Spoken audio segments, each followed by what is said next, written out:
அனைவருக்கும் வணக்கம். நம்ம இன்னைக்கு என்ன அரசியலமைப்புல என்ன டாபிக் பார்க்க போறோம் அப்படின்னு பாத்தீங்கன்னா, அரசியலமைப்பின் முகவுரை. ஏற்கனவே நம்ம பார்த்துருப்போம். அரசியலமைப்பின் இந்திய அரசியலமைப்பு உருவாக்கம் அப்படின்னு பார்ப்போம். சிலபஸ்ல அது முடிச்சிருக்கிறோம். அடுத்த வார்த்தை என்ன அப்படின்னு பாத்தீங்கன்னாக்கா முகவுரை தான். சரிங்களா?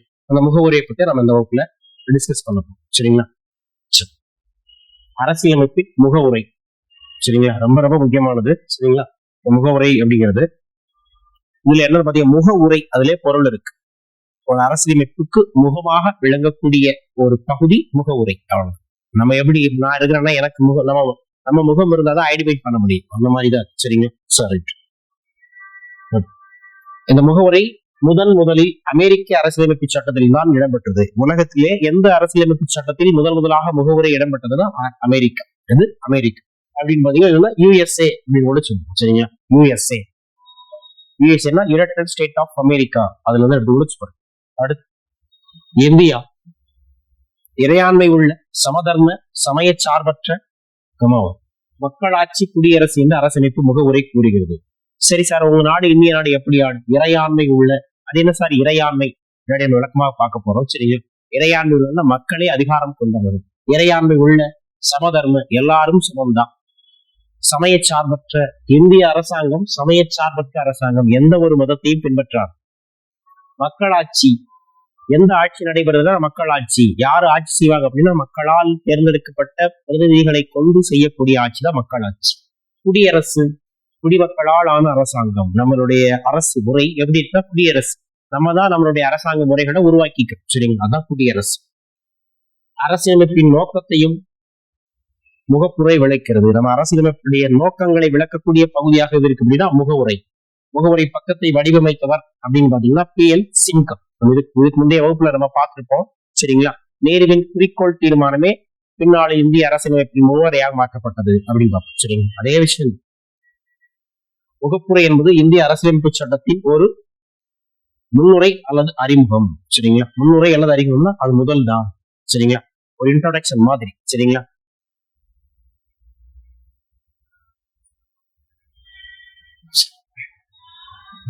முகப்புரை என்பது இந்த அரசியலமைப்பின் சட்டத்தின் ஒரு பற்றிய முன்னுரை அல்லது அறிமுகம் ஆகும். இது நாடுகளின் அரசியலமைப்பு சட்டத்தின் சாரம்சம் அல்லது சுருக்கம் இடம்பெறும். சரிங்க. நம்ம என்ன விஷயத்த சொல்ல போறோம், நம்ம அரசியலமைப்புல என்ன விஷயத்த ரத்தின சுருக்கமா நம்ம எதை சொல்ல போறோம் அப்படிங்கிறத பார்ப்போம். சரிங்களா? ஏற்கனவே பார்த்துதான் குறிக்கோள் தீர்மானத்தின் திருத்த பதிப்பே முகவுரை. சரிங்களா? அப்போ முகவுரையின் முந்தைய வடிவம் என்னன்னு கேட்பாங்க. இது அப்படின்னா நேருவினுடைய குறிக்கோள் தீர்மானம். சரிங்களா? அரசியல் சபையில் ஏற்றுக்கொள்ளப்பட்டது. அவரு அரசியலமைப்புல சமர்ப்பிச்சிருப்பாரு. பின்னர் அரசியல் சபையில் ஏற்றுக்கொள்ளப்பட்டது. இதற்கு முன்னாடி இந்திய அரசியலமைப்புல எந்த முந்தைய சட்டத்தில் முகவரிச்சுன்னா மாண்டேகி சென்ஸ்போர்ட் சீர்திருத்த சட்டம் 1919. சரிங்களா? இல்ல அல்லது இந்திய அரசு சட்டம். அந்த சட்டத்துல முகப்புரை பயன்படுத்தப்பட்டது. முகவுரை என்ற சொல் அரசியலமைப்புக்கு அறிமுகம் அல்லது முன்னுரை என்பதை குறிக்கிறது. அப்படியே பார்த்ததுதான். முகவுரை என்பது அதனுடைய உள்ள என்னென்ன சாரம்சங்கள்லாம் இருக்கு அதை பற்றி சொல்லும். இது அரசியலமைப்பின் அடிப்படை கொள்கைகள், நோக்கங்கள் மற்றும் லட்சியங்களை உள்ளடக்கியது. அப்ப முகப்புரை என்பது எதனை உள்ளடக்கியது அப்படின்னா அரசியலமைப்பினுடைய கொள்கைகள், நோக்கங்கள், லட்சியங்களை உள்ளடக்கியது. சரிங்களா? அடுத்து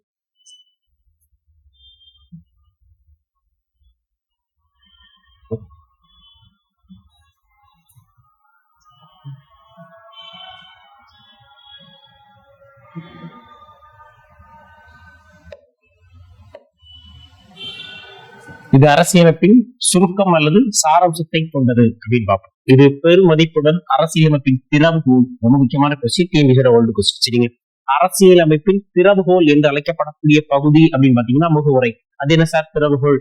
நம்ம ஏற்கனவே பார்ப்போம். முகப்பு வாசல், நம்ம வீட்டுல கூட தலவாசல் அல்லது முகப்பு வாசல் சொல்லுவோம். அதே மாதிரி இந்த அரசியலமைப்பை ஸ்டார்ட் பண்ண உடனே எதுல இருந்தா முதல் பக்கமே இந்த முகவுரை. நம்ம இண்டெக்ஸ் இருக்கும் இல்லையா, நம்ம புத்தகத்துல முதல் பகுதியில் என்னென்ன உள்ள என்னென்ன விஷயங்கள்லாம் இருக்கு இந்த சொல்ல வரும் இல்லையா, அதே மாதிரி இது நம்ம எஜில என்ன இருக்கும் அப்படிங்கிற மாதிரி இந்த அரசியலமைப்புல என்னென்ன விஷயங்கள்லாம் இருக்கோ அதை பத்தி சொல்லணும். பெருமதிப்புடன் அரசியலமைப்பின் திறவுகோல் எது அப்படின்னா முகவுரை. இந்திய அரசியலமைப்பின் திறவுகோலாக அறியப்படக்கூடிய பகுதி அப்படின்னா முகவுரை. 1947 ஜனவரி 22 இந்திய அரசியல் நிர்ணய சபையால் ஏற்றுக்கொள்ளப்பட்டது. ஜவஹர்லால் நேருவின் குறிக்கோள் தீர்மானத்தின் அடிப்படையில். சரிங்களா? அப்போ இந்த ஏற்கனவே இப்பதான் பார்த்தோம். குறிக்கோள் தீர்மானத்தின் எதுவாக மாறி இருக்குது முகவுரை. சரிங்களா? அந்த குறிக்கோள் தீர்மானத்தை நேரு அவர்கள் எப்பொழுது அரசியல் நிர்ணய சபை சமர்ப்பித்திருப்பார் அப்படின்னு பாத்தீங்கன்னா டிசம்பர் 13, 1946 அவர் சமர்ப்பித்த அந்த குறிக்கோள் தீர்மானம் அரசியல் நிர்ணய சபையால் எப்பொழுது ஏற்றுக்கொள்ளப்பட்டது அப்படின்னா 1947 ஜனவரி 22. சரிங்களா? சரி, மறுபடியும் ஏற்றுக்கொண்டாங்க. இந்த முகவுரையானது இந்த முகவுரையை திருத்திருக்காங்க. சரிங்களா? இந்த முகவுரையானது 1976 ஆண்டு 42வது அரசியலமைப்பு சட்டத்திற்கு திருத்தப்பட்டது. சரிங்களா? இப்போ முகப்புரையை திருத்த முடியுமா? திருத்த முடியும். சரி, எப்படி திருத்தலாம்? நம்ம இந்திய அரசியலமைப்புல பகுதி 20 அரசியலமைப்பு சட்ட திருத்தம் சொல்லக்கூடியது. சரிங்களா? பின்னாடி பார்ப்போம். சட்ட திருத்தம் சொல்லக்கூடிய பகுதி 20 ஒரே ஒரு உறுப்பு தான் 368. தென்னாப்பிரிக்காலும் அந்த கருத்தை எடுத்துக்கிறோம். நெகிழும் மற்றும் நெகிழா தன்மை கொண்டது. சரிங்களா? திருத்த முடியுமானா எஸ், திருத்த முடியும். நம்ம இந்திய அரசியலமைப்பை நெகிழும் மற்றும் நெகிழா தன்மை கொண்டது. சரிங்களா? அந்த விஷயத்தின்படி முகப்புரையானது ஒரே உரை மட்டும் இதுவரை திருத்தம் செய்யப்பட்டுள்ளது. அப்போ இந்திய அரசியலமைப்புல ஒரு விஷயத்தை நீங்க புதுசாக சேர்க்கறதுனாலும் சரி, சரிங்களா, இருக்கிறத நீக்கிறதுனாலும் சரி, ஏதாவது மாற்றப்படணும்னாலும் சரி, சட்ட திருத்தம் பண்ணிதான் செய்யும். ஒரு சட்ட திருத்தம் இருக்கும், ஒரு ஆண்டு இருக்கும். புதுசா சேர்க்கறாலும் சரி, இருக்கிறத ரிமூவ் பண்ணணும்னாலும் சரி, ஒரு சட்ட திருத்தம் வேணும், ஒரு ஆண்டு வேணும். அந்த சட்ட திருத்தம் தான் 42வது சட்ட திருத்தம் 1976. சரி, 42 எப்படி சார் ஞாபகம் வச்சுக்கலாம்? 4 + 2 6 1976. சரிங்களா? 42வது சட்ட திருத்தம்னால எந்த ஆண்டுதான்? 1976. சரிங்க. இதை சிறிய அரசியலமைப்புன்னு இந்த 42வது சட்ட திருத்தம் சொல்லுவாங்க. சரிங்களா? யார் இந்த 42வது சட்ட திருத்தத்தை திருத்திய பிரதமர் யார் அப்படின்னா, இந்தியாவின் இரும்பு பெண்மணி என்று அழைக்கக்கூடிய இந்திரா காந்தி அம்மையார். அவங்கதான் இந்த 42வது சட்ட திருத்தத்தை கொண்டு வந்திருப்பாங்க பிரதமர். சரிங்களா? இந்தியாவின் இரும்பு பெண்மணி, அவங்க இயற்பெயர் பிரியதர்ஷினி. சரிங்களா? இந்தியாவின் முதல் பெண் பிரதமர், ரொம்ப இந்தியாவில உள்நாட்டு நெருக்கடியை அறிமுகப்படுத்திய பிரதமர், அப்படி நிறைய பெருமைக்குரிய சார். சரிங்க. சரி, யாருடைய ஆட்சி காலத்தில் அல்லது யார் பிரதமராக இருக்கும் பொழுது முகவுரை திருத்தப்பட்டதுன்னா இந்திரா காந்தி அம்மையார். சரிங்களா? காங்கிரஸ் கட்சி ஒரே ஒரு முறைதான் திருத்தீங்களா? ஒரே ஒரு முறை மட்டும். அதன்படி சமதர்மம், சமயச்சார்பின்மை, ஒருமைப்பாடு என்ற 3 புதிய சொற்கள் சேர்க்கப்பட்டன. சரிங்க சார், திருத்தினாங்க. என்ன திருத்தினாங்கன்னு கேளுங்க, ரொம்ப ரொம்ப முக்கியமானது. அதன்படி சமதர்மம், சமயச்சார்பின்மை, ஒருமைப்பாடு. சமதர்ம, சமயச்சார்பின்மை, ஒருமைப்பாடு. சார் அதான் ஏற்கனவே சொல்லியிருக்கிறோம். ஒரு மறைவாக இருந்தாலும் வெளிப்படையாக சொல்லப்பட்டது. சரிங்களா?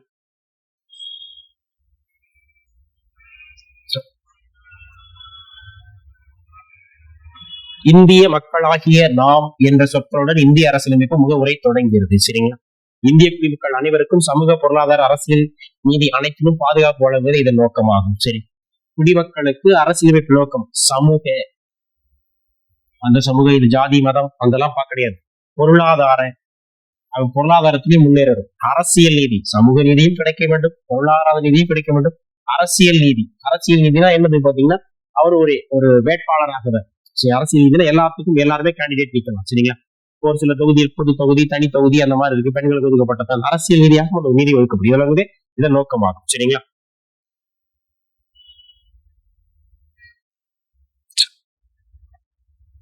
அடுத்து முகப்புரையின் 4 முக்கிய கூறுகள் எத்தனை அப்படின்னா 4. முகப்புரையினுடைய முக்கிய கூறுகள் எத்தனை? 4. இந்த அரசியலமைப்பின் அதிகாரத்தின் ஆதாரம், இந்திய அரசியலமைப்பின் இயல்பு, இந்திய அரசின் இயல்பு, அரசியலமைப்பு சட்டத்தின் நோக்கம், அரசியலமைப்பு சட்டம் ஏற்றுக்கொள்ளப்பட்டுள்ளோம். இதுல முதல்ல பாருங்க, முகவுரையில் அரசியலமைப்பாக தனக்கான அதிகாரத்தை இந்திய மக்களிடமிருந்து பெற்று, இந்த அரசியலமைப்பை நாங்க உருவாக்குறதுக்கு அதிகாரத்தை யாரு கொடுத்தாலும் அரசியல் நிர்ணய சபை தான். அரசியல் நிர்ணய சபை உறுப்பினர்கள் ஒவ்வொரு உறுப்பினர்களும் 10 லட்சத்திற்கு ஒரு உறுப்பினர்கள் என்ற முறையில தேர்ந்தெடுத்திருப்பாங்க. சென்ற வகுப்புல நம்ம பார்த்தோம். சரிங்களா? அப்ப முகவுரையில் அரசியலமைப்பானது தனக்கான அதிகாரத்தை எங்க பெறுபடி இந்திய மக்களிடம், நம்ம தான் ஜனநாயகத்தை நம்ம கொடுக்கும். சரிங்களா? பிரதமர் அவர்களும் மாண்புமிகு முதலமைச்சர் அவர்களையும் நம்ம தேர்வு செய்கிறோம் அப்படின்னா பாத்தீங்கன்னா, அவங்களா போய் ஆட்சி கட்டி உட்கார முடியாது. மக்கள் தான் அவர்களை தேர்ந்தெடுத்து நம்ம வைக்கிறோம். சரிங்களா? முகவுரை இந்தியாவை இறையாண்மை மிக்கனா என்ன சார் அப்படின்னு பாத்தீங்கன்னா, மக்களே உயரதிகாரம் கொண்டவர்கள், சமதர்ம, அனைத்து மக்களும் சமம், சமய சார்பற்ற அல்லது மதச்சார்பற்ற, அந்த வார்த்தையும் இருக்கு. சரிங்களா? இந்திய அரசு எந்த ஒரு மதத்தையும் பின்பற்றவில்லை. மக்கள் விரும்பிய மதத்தை பின்பற்றலாம், வழிபடலாம். ஜனநாயகம் அல்லது மக்களாட்சி, எந்த ஆட்சி நடைபெறுதோ மக்கள் விரும்பக்கூடிய ஆட்சி தான் நடைபெறுகிறது. சரிங்களா? குடியரசு நாடு என பிரகடனப்படுத்தப்படுது. குடியரசு அப்படின்னா நாங்க எங்களுக்கு ஒரு அரசியலமைப்பு உருவாக்கிட்டோம், அதுல இருந்து நாங்க செயல்படுவோம் அப்படின்னு பார்ப்போம். சரிங்களா? அரசியலமைப்பு சட்டத்தின் நோக்கம் பாத்தீங்கன்னா நீதி, சுதந்திரம், சமத்துவம், சகோதரத்துவம், நாட்டின் ஒருமைப்பாடு, இதான் நோக்கம். நீதி, எல்லாத்துக்கும் சமநீதி கிடைக்க வேண்டும். சுதந்திரம், எல்லோரும் சுதந்திரமாக செயல்பட வேண்டும். சமத்துவம், எல்லோரும் சமத்துவமாக இருக்க வேண்டும். சகோதரத்துவத்தோடும் இருக்க வேண்டும், நட்போடு, அதாவது எந்த ஒரு பாகுபாடும் இருக்க வேண்டும். நாட்டின் ஒருமைப்பாடு, அதோட ரொம்ப நாட்டின் ஒருமைப்பாடு. நம்ம இந்திய நாடு பல மக்கள், பல்வகை தரப்பட்ட மக்கள், பல கலாச்சாரம் கொண்ட மக்களை கொண்டது. ஒற்றுமையாக இருக்க வேண்டும். எப்பொழுதுனா அரசியலமைப்பு சட்டம் ஏற்றுக்கொள்ளப்பட்ட நாள் நவம்பர் 26, 1949. இந்த இடத்துல நம்ம என்ன தினமா கொண்டாடுகிறோம் பார்த்தோம், சட்ட தினம். சரிங்களா?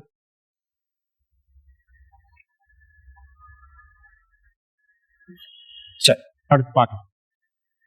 இந்திய மக்கள் அனைவருக்கும் சுதந்திரமாக சிந்தித்தல், உணர்வுகளை வெளிப்படுத்துதல், நம்பிக்கை, சமய வழிபாடு ஆகியவற்றில் சுதந்திரமாக செயல்பட இந்திய அரசியலமைப்பு உத்தரவாதம் அளிக்கிறது.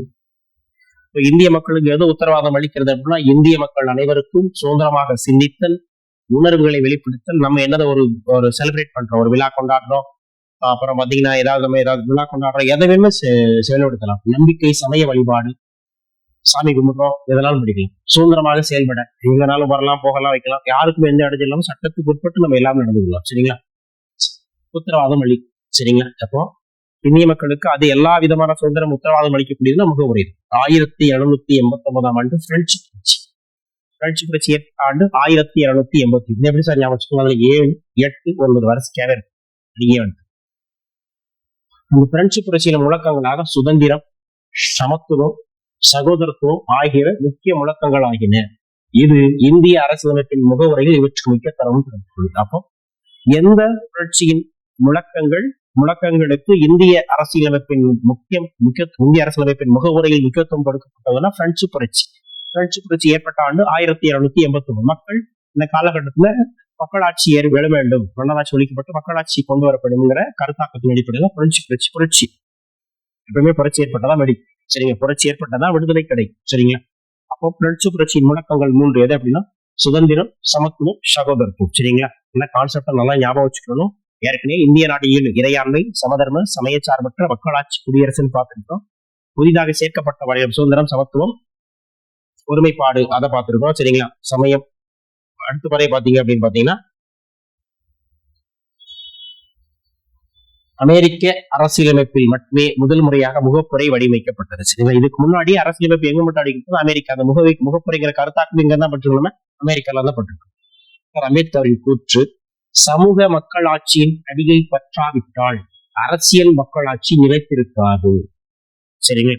சமூகத்தோடு ஒற்று உறவாடி சமூக எந்த கட்டமைப்போடு கரெக்டா இருக்கும். சரிங்களா? சமூக மக்கள் ஆட்சியின் அடியை பற்றாவிட்டால் அரசியல் மக்களாட்சி நிலைத்திருக்காது. அதாவது என்னன்னா, மக்கள் விரும்புகிற வண்ணம் ஆட்சியை கொடுக்க வேண்டும். அப்படி இருந்தாதான் அங்க மக்களாட்சி தொடர்ந்து நடக்கும். இல்லைன்னா புரட்சி ஏற்படுச்சு, அதாவது கிளர்ச்சி. இப்ப வெளிநாட்டுல ரஷ்யா, இந்த உக்ரைன், அந்த மாதிரி நாடுகள்ல புரட்சி புயல் மணிகம் புரட்சி, அந்த மாதிரி நாடு கிளர்ச்சி எல்லாம் ஏற்படுது இல்லையா, அந்த மாதிரி ஏற்பட்டதுன்னு சொல்லுறாரு. சரிங்க?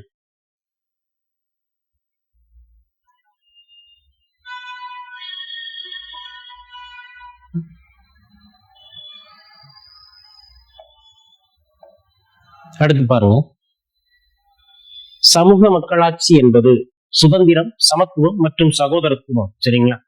சுதந்திரம், சமத்துவம், சகோதரத்துவம். சுதந்திரமாகவும் இருக்கணும். அது என்ன சார் சமூக மக்களாட்சி? எல்லா மக்களுக்கும் எல்லா இடத்துக்கும் போகக்கூடிய வரக்கூடிய சுதந்திரம், எல்லா உரிமையும் இருக்கும். சரிங்க? சமத்துவம், எல்லோரும் ஒரு பாகுபாடு கிடையாது. ஒரு பணக்காரங்களுக்கு அவங்களுக்கு ஒரு விஷயம், ஏழைகளுக்குன்னா அது ஒரு, இந்த மதத்துக்குன்னா இவங்களுக்கு, இந்த மதத்துக்குன்னா அப்படிலாம் எந்த பாகுபாடு, எல்லோருமே சமத்துவம் தான். மற்றும் சகோதரத்துவம், ஒற்றுமையாக அன்போடு, பரஸ்பர அன்போடு கலந்து. மக்களாட்சி என்பது மக்களுக்காக மக்களே செய்யும் ஆட்சி என்று கூறியவர் ஆபிரகாம் லிங்கன். மக்களுக்காக மக்களே செய்யும் ஆட்சி மக்களாட்சி என்று சொல்ல ஆபிரகாம் லிங்கன் மிகப்பெரிய தத்துவம். மக்களாட்சி என்று சொல்லக்கூடிய நம்ம தமிழகத்தின் மாண்புமிகு முன்னாள் முதலமைச்சர் செல்வி ஜெயலலிதா கூட சொல்லுவாங்க, மக்களால் நான், மக்களுக்காக நான் அப்படின்னு சொல்லுவாங்க. சரிங்களா? அந்த மாதிரி தான். சரிங்க?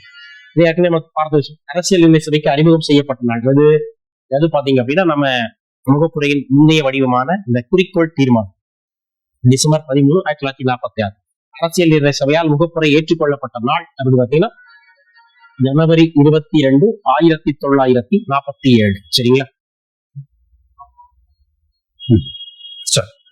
இந்த வார்த்தை எண்டுல சொல்லியிருப்பாங்க. அடுத்து பாத்தீங்கன்னா இறையாண்மை. நம்ம ஏற்கனவே பார்த்தோம் இல்லையா, ஒரு 5 முக்கியத்துவம் இருந்துச்சு. இறையாண்மை, சமதர்மம், சமயச்சார்பற்ற, மக்களாட்சி, குடியரசு. அந்த இறையாண்மைங்கிற வார்த்தையை ஃபர்ஸ்ட். சரிங்க.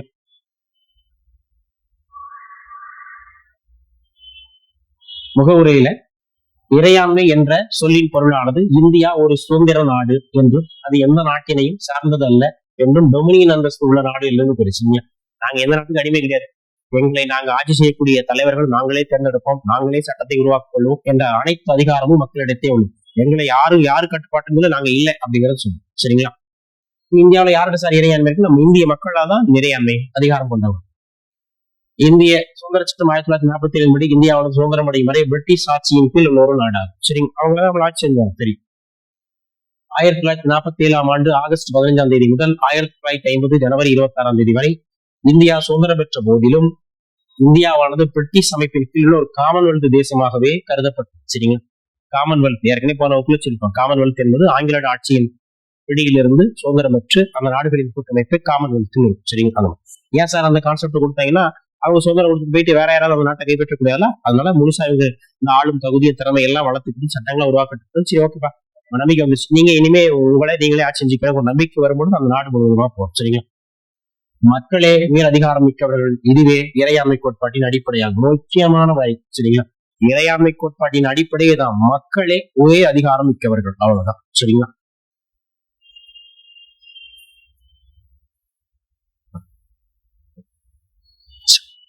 அடுத்து டிஎம்எஸோட ஓல்டு கொஸ்டின். சரிங்களா? நவீன இறையாண்மை கோட்பாட்டின் தந்தை ஜூன் மூடி. சரிங்களா? இறைவனை பார்க்கணும்னா எங்காவது போய் தான் இறைவனை வழிபடும். ஜூன் மூடி. சரிங்களா? சுசேல் போக. சரிங்களா?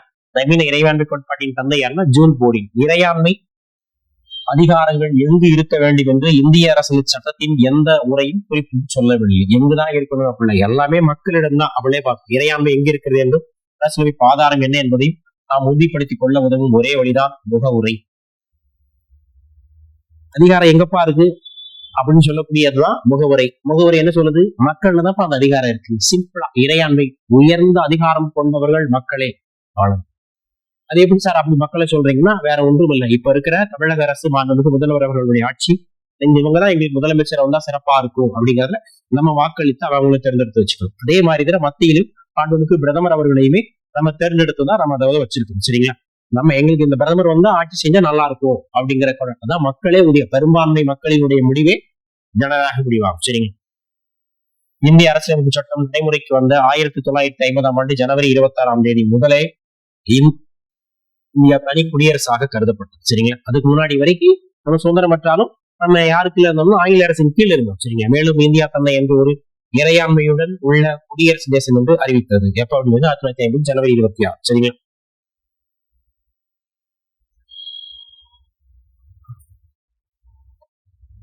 மேலும் வெளியுறவு மற்றும் உள்நாட்டு கொள்கைகளை உருவாக்கிக் கொள்ளும் அதிகாரம் தானாக இந்தியாவுக்கு கிடைத்தது. சரிங்களா?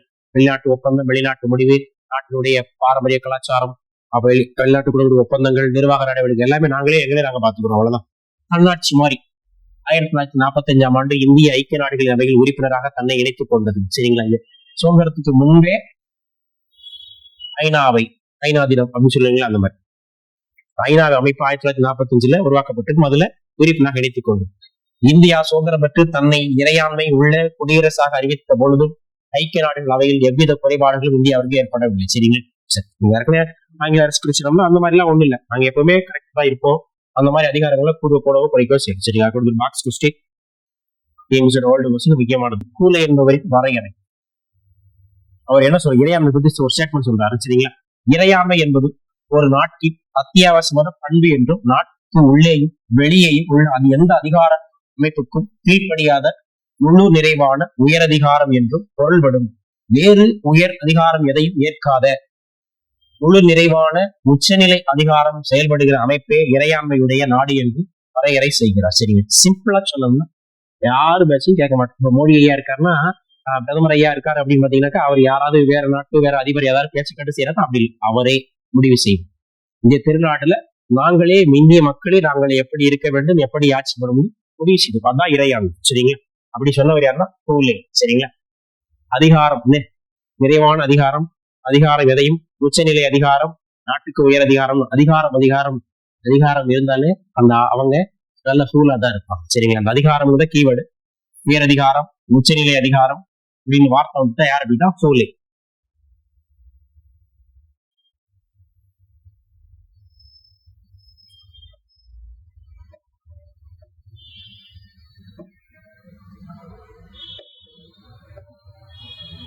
அடுத்து பாத்தீங்கன்னா காமன்வெல்த் கூட்டமைப்பு உருவாக்கம் 1949 காமன்வெல்த் உருவாக்கப்பட்டிருக்கும்.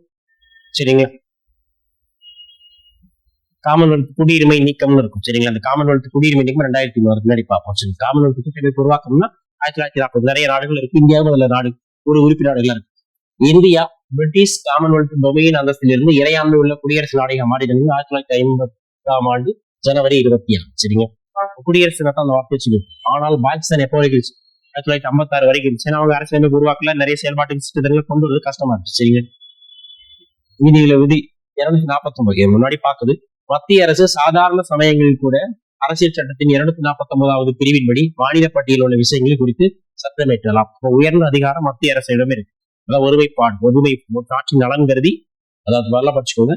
மத்திய அரசு சாதாரண சமயங்களில் கூட அரசியல் சட்டத்தின் 249வது பிரிவின்படி மாநில பட்டியல், பொதுவாகவே மாநில பட்டியல மாநில அரசு தான் சட்டமேற்றணும்.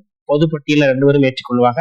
மத்திய அரசு மத்திய பட்டியல மத்திய அரசு தான் ஏற்றுக்கொள்ள வேண்டும். ஆனால் நாட்டின் நலன் கருதி மாநில பட்டியல் உள்ள விவகாரங்களிலும் கூட மத்திய அரசு சட்டமேற்ற முடியும். சரிங்களா? அப்படின்னு சொல்லக்கூடிய பிரிவு தான் 249. அப்ப என்னன்னா உச்சபட்ச அதிகாரமாக யார்கிட்ட இருக்கு அப்படின்னு சொல்றீங்க அப்படின்னா அது மத்திய அரசு. சரிங்க? அடுத்து நேரு.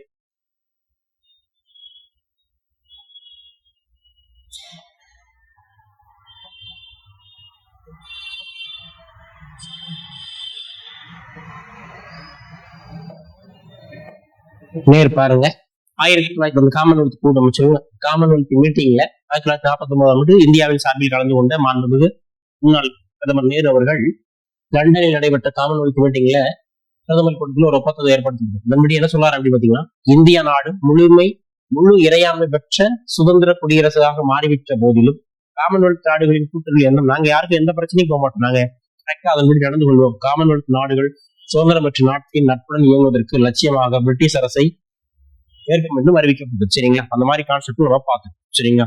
அதனால் இந்தியா இந்த அறிவிக்கை சட்ட வரம்புக்கு அப்பாற்பட்டது. வேற ஒண்ணும் இல்ல, நாங்க நேரு இந்த குடும்பத்துல நம்ம பார்த்துட்டாலுமே, நாங்க தனி சுதந்திரத்தோடு இருந்தாலுமே நாங்க எல்லோரோடும் நட்புறவோடு நடந்து கொள்வோம் அப்படின்னு அந்த வார்த்தையை சொல்லியிருக்கிறோம். அவங்க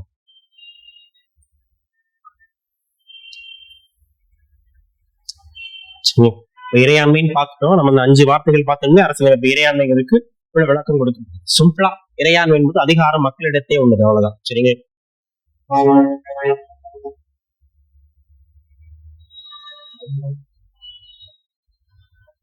அடுத்து சமதர்மம்.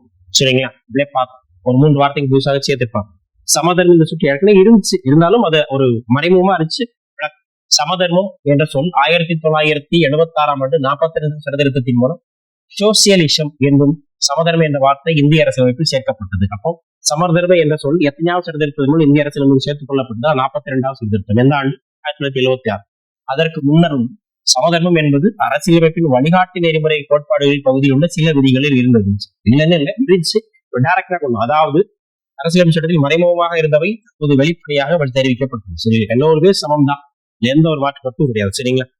1955 ஆண்டு தமிழகத்தின் ஆவடியில், சரிங்களா, ஆவடி காங்கிரஸ் மாநாடு, ஓல்டு கொஸ்டின். சரிங்களா? ஆவடி காங்கிரஸ் நடைபெற்ற போது காங்கிரஸ் மாநாட்டில் சமதர்ம சமூகத்தின் அமைப்பு என்ற தீர்மானத்தின் மூலம் காங்கிரஸ் கட்சி சமதர்மத்தின் முக்கியத்துவத்தை வலியுறுத்தி. அப்போ எங்கு நடந்த மாநாட்டில் சமதர்மத்தின் கொள்கையை இந்திய தேசிய காங்கிரஸ் கட்சி அறிவித்தது அப்படின்னு பாத்தீங்கன்னா ஆவடி காங்கிரஸ் மாநாடு. எந்த 1955. Old question. இது தலைவர் யார் அப்படின்னு பாத்தீங்கன்னாக்கா வி.என். தேவர். ஆவடி காங்கிரஸ் மாநாட்டின் தலைவர் யார் அப்படின்னா வி.என். தேவர். சரி, தேவர். இந்தியாவின் சமதர்மம் சமூகம் என்பது ஜனநாயக சமூகமாக இருக்குமே தவிர கம்யூனிஸ்ட சமதர்மமாக இல்லை. சரிங்களா? நல்லா சொல்லியிருக்காரு பாருங்க. இந்தியாவுடைய சர்மம் சமதர்ம சர்மமாகவே இருக்குமே தவிர கம்யூனிஸ்ட சமதர்மமாக இருக்காது. அது என்ன சார் கம்யூனிஸ்ட சமதர்மம் அப்படின்னு பாத்தீங்கன்னா, கம்யூனிஸ்ட் நாடுகள்ல பாத்தீங்கன்னா பொதுவான சொத்துக்கள் எல்லாமே அரசாங்கத்தினுடைய சொத்துக்களாக இருக்கும். சரிங்களா? ஜனநாயகத்துல அரசாங்கத்துக்கும் சொத்துக்கள் இருக்கும், மக்களுக்கும் சொத்துக்கள் இருக்கும். அந்த சரிங்களா, அந்த வார்த்தை வேற ஒண்ணு. கம்யூனிச சமதர்மம் என்பது நாட்டின் சொத்துக்கள் அனைத்தும் தேசியமயமாக்கப்பட்டு தனியாரின் சொத்துக்கள் அபகரித்தல். சரிங்களா, சிம்பிளா சொல்லணும்னா தனியார் யாரும் தனிநபர்களோ யாரும் சொத்து வச்சுக்க முடியாது. எல்லா சொத்தும் அரசாங்கத்தான் இருக்கும். அரசாங்கத்திலிருந்து எல்லாரும் வாங்கிக்கிற மாதிரி இருக்கும். நம்ம நாடு அப்படி ஜனநாயக நாடு. சரிங்க, குறைந்தபட்ச சொத்துக்கள் வச்சுக்கொள்ளலாம். சரிங்களா, அதாவது நிலங்கள் தான் ஒரு வச்சுக்கலாம், விவசாய இடங்கள், மற்றபடி சொத்து தொழில் எதுவும் பர்ஃபெக்டா பண்ணிக்கிட்டே இருக்கும், ஒன்றும் பிரச்சனை. ஜனநாயக சமதர்மம் என்பது கலப்பு பொருளாதாரத்தின் நம்பிக்கை கொண்டதாகும். நம்ம ஜனநாயக சமதர்மம் என்பது எந்த பொருளாதாரத்தில் நம்பிக்கை உள்ளது? கலப்பு பொருளாதாரம். அது என்ன சார் கலப்பு பொருளாதாரம்? கலப்பு பொருளாதாரம் என்பது அரசாங்கமும் தனியாரமும் இணைந்து செய்யக்கூடியதா கலப்பு பொருளாதாரம். சரிங்களா, நம்ம இந்திய பொருளாதாரத்தின் இயல்பு அப்படிங்கிறது கலப்பு பொருளாதாரம். கலப்பு பொருளாதாரம் என்பது நேரு அவர்கள் இந்தியாவுக்கு கொடுத்த கிஃப்ட். சரிங்களா, நேரு அவர்கள் இந்தியாவுக்கு கொடுத்த கிஃப்ட் தான் இது கலப்பு பொருளாதாரம். கலப்பு பொருளாதாரம்னு வேற ஒன்றுமே இல்லை, தனியாரும் அரசாங்கமும் எல்லா வேலைகளும் செய்யும். சரிங்களா, இந்த கம்யூனிஸ்ட் நாடுகள்ல அரசாங்கத்துல மட்டும்தான், அவ்வளவுதான்.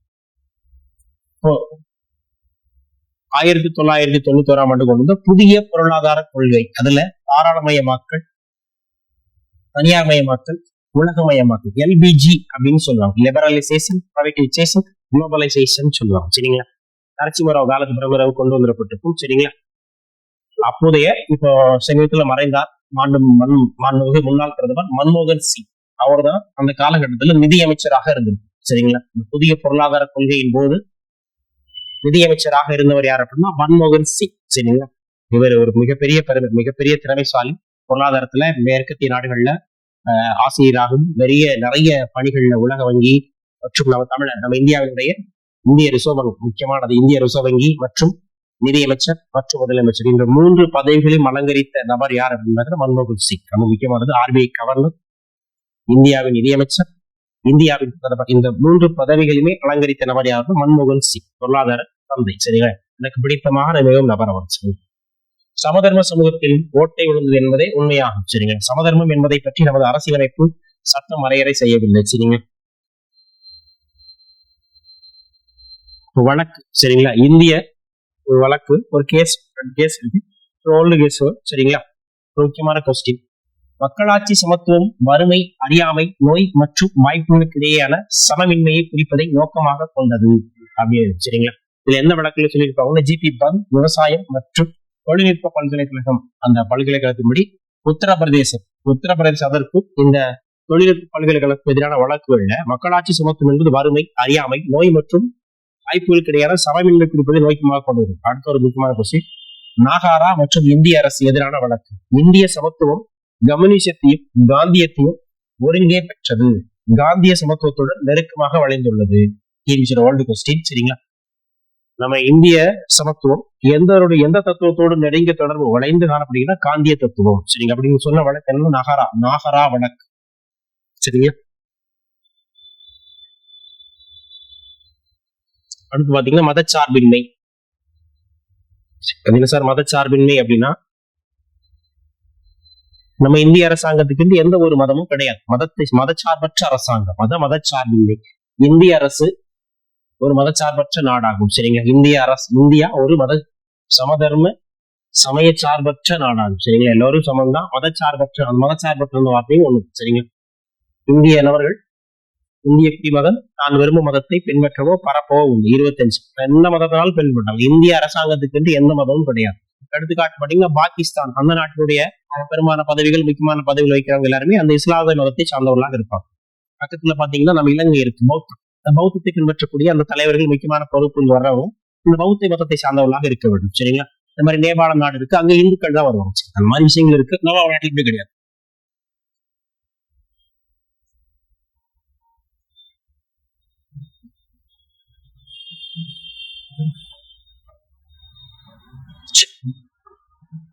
இந்தியா ஒரு சமயச்சார்பற்ற நாடு. இந்தியாவில் அதிகாரப்பூர்வ மதமாக எதுவும் இல்லை. இந்த வார்த்தையும் 42ஆம் சட்டத்துக்கு 1920 படி இந்திய முகப்புறையில் சேர்க்கப்பட்டது. சரிங்க, செக்யூலரிசம். சரிங்களா, செக்யூலரிசம் என்ற ஆங்கில சொல் செக்யூலம் என்ற லத்தீன் மொழி சொல்லிலிருந்து வந்தது. செக்யூலரிசம். சரிங்களா, அந்த மதச்சார்பின்மை வார்த்தை. செக்யூலரிசம் என்பது எந்த மொழி சொல் அப்படின்னா ஆங்கில சொல்லு செக்யூலம் என்ற லத்தீன் மொழி சொல்லிலிருந்து வந்தது. சரிங்களா, செக்யூலர் ஆங்கில சொல். அது என்ன சொல்லு வந்திருக்கு அப்படின்னு பாத்தீங்கன்னா லத்தீன் மொழி சொல். சரிங்களா, 1791 பிரெஞ்சு அரசு முதலாக மதச்சார்பற்ற அரசாக மாறியது. அப்ப உலகில் முதலாக மதச்சார்பற்ற அரசு எந்த அரசுனா பிரெஞ்சு அரசு. எந்த ஆண்டு அப்படின்னா 1791. சரிங்களா? இந்தியாவில் முதலாக அந்த மதச்சார்பற்ற கொள்கையை பின்பற்றிய மன்னர் யார் அப்படின்னா மகாராஜா ரஞ்சித் சிங். சரிங்களா? அடுத்து பாருங்க, இந்திய தேசிய காங்கிரஸ் முதலாக மதச்சார்பை எப்பொழுது அறிமுகப்படுத்தி அப்படின்னா 1888. அப்போ இந்திய தேசிய காங்கிரஸ் கட்சி எப்பொழுது மதச்சார்பற்ற கொள்கையை பின்பற்றியது அப்படின்னா 1888. சரிங்க, ரொம்ப முக்கியமானது. சரிங்களா? முதலாக மதச்சார்பின்மை கருத்தை சொன்ன நாடு பிரெஞ்சு. புரட்சி பிரெஞ்சு புரட்சி. நாடு பிரெஞ்சு. எந்த ஆண்டு 1791. சரிங்களா? இந்தியாவில மதச்சார்பின்மை கொள்கையை பின்பற்றிய மன்னர் யாருன்னா மகாராஜா ரஞ்சித் சிங். இந்திய தேசிய காங்கிரஸ் கட்சி அந்த மதச்சார்பின்மை கொள்கையை எப்ப பின்பற்றியது அப்படின்னு பாத்தீங்கன்னாக்கா 1888. சரிங்களா? அடுத்து மக்களாட்சி. டெமோக்ரஸி, மக்களாட்சி அப்படின்னு சொல்லுவாங்க. கிரேக்க மொழியில் டெமோஸ் என்றால் மக்கள் என்றும், கெடெஸ் என்றால் அரசு என்றும் பொருள். எனவே டெமோக்ரஸி என்றால் மக்களால் நடத்தப்படும் அரசு என்று பொருள். நான் அப்படியே சொன்னேன். சரிங்களா? இந்திய அரசாங்கம் பிரதமரையோ முதலமைச்சரோ நம்ம மக்கள் தான் தேர்ந்தெடுத்து நீங்கள் ஆட்சியில் இருந்தால் எங்களுக்கு நன்றாக இருக்கும் என்று மக்களால் தேர்ந்தெடுக்கப்பட்ட பிரதிநிதிகளே தேர்வு செய்யப்படாத மக்களாட்சி. சாதி, சமய, இன, நிற, பால் வேறுபாடுகளுக்கு அப்பாற்பட்டும், பொருளாதாரம், கல்வி, தொழில் பின்னணி நிலைகளுக்கும் அப்பாற்பட்டும் மக்களிடையே இறையாண்மை இருக்கிறது. இறையாண்மைனா எல்லோருக்கும் ஒரு வாக்குதான். பெரிய கோடீஸ்வரருக்கு ஒரு 10 வாக்கு, சாதாரண மனிதருக்கு ஒரு வாக்கு. அப்படி எல்லோரும் போதாரி கொண்டா. சரி, ஒரே ஒரு வாக்குதான். மக்களாட்சியின் அடிப்படை கூறுகள்: சட்டத்தின் முன் அனைவரும் சமம். சரிங்களா? சட்டத்தின் முன் நானும் சமம்தான், நீங்களும் சமம்தான், மாண்புமிகு பிரதமரும் சரி சமம்தான், முதலமைச்சரும் சமம்தான், எல்லோருமே சமம்தான். ஒவ்வொருவரும் தம்மையும் தன்னுடைய விவகாரங்களையும் தான் சாரி என்று நம்புகின்ற விதமான நிர்வாகத்தையும் கொள்ள முடியும் செய்யும். நம்ம விரும்புகிற செயல். அடுத்து மக்களாட்சி இரு வகைப்படும். சரிங்களா? ஒன்று சுவிட்சர்லாந்து நாட்டில் உள்ளது போல நேரடி ஜனநாயகம். சரிங்களா? இரண்டாவது இந்தியாவில் போன்று இருப்பது போல மறைமுக மக்களாட்சி. சிம்பிளா மக்களாட்சி எத்தனை வகைப்படும்? 2 வகை. நேரடி மக்களாட்சி, மறைமுக மக்களாட்சி. சரிங்களா? நேரடி மக்களாட்சி எடுத்துக்காட்டு நாடுன்னா சுவிட்சர்லாந்து. மறைமுக மக்களாட்சி நாடுகள் நம்ம இந்தியா போன்ற பெரிய நாடுகள். சரிங்களா? அதுக்கு மக்களாட்சி நாட்டுக்கு என்ன ஒரு பிரதிநிதித்துவ ஜனநாயக அரசாங்கம். அப்ப மக்களால் தேர்ந்தெடுக்கப்பட்ட பிரதிநிதிகளால் கொண்டு ஆட்சி செய்யப்படும் ஆட்சி இந்த பிரதிநிதித்துவ மக்களாட்சி. நம்ம நாடு மக்களாட்சி மற்றும் பிரதிநிதித்துவ மக்களாட்சின்னு சொல்லுவாங்க. மக்களால் தேர்தல்கள் மூலம் தேர்வு செய்யப்பட்டு நாடாளுமன்ற பிரதிநிதிகளாக வருவோம். சரிங்களா? அவங்களை கொண்டுதான் இந்த மக்களாட்சி ஆய்வு செய்யப்படும். சரிங்களா? சரி, அடுத்து பாத்தீங்க அப்படின்னு பாத்தீங்கன்னா, சரிங்களா, அங்கு மக்களுக்காக சட்டங்களை ஏற்ற ஜனநாயக கடமை செய்வார். மறைமுக ஜனநாயகம் அல்லது பிரதிநிதித்துவ ஜனநாயகம் 2 வகைப்படும். சரிங்களா? ஜனநாயக ஆட்சியிலே 2 வகைப்படும். வேற என்ன பார்த்தோம்? மக்களாட்சி, மறைமுக மக்களாட்சி, நேரடி மக்களாட்சி. நம்ம நாடு பின்பற்றக்கூடியது மறைமுக மக்களாட்சி, அதாவது பிரதிநிதித்துவ மக்களாட்சி. மறைமுக ஜனநாயகம் அல்லது பிரதிநிதித்துவ ஜனநாயகம். என்ன சார் பிரதிநிதித்துவ ஜனநாயகம்? நம்ம டேரக்டா ஒரு பிரதிகளை தேர்ந்தெடுத்து எம்எல்ஏ எம்பியை தேர்ந்தெடுத்து நம்ம சட்டசபைக்கு, மாநிலத்துல சட்டசபைக்கு, மத்தியில நாடாளுமன்றத்துக்கு அனுப்புறோம். அவங்க நமக்கு தேவையான சட்டங்களை ஏற்றாங்க. சரிங்களா? ஒன்று பாராளுமன்ற அரசு, மற்றொன்று அதிபர் அரசாங்கம். சரிங்களா?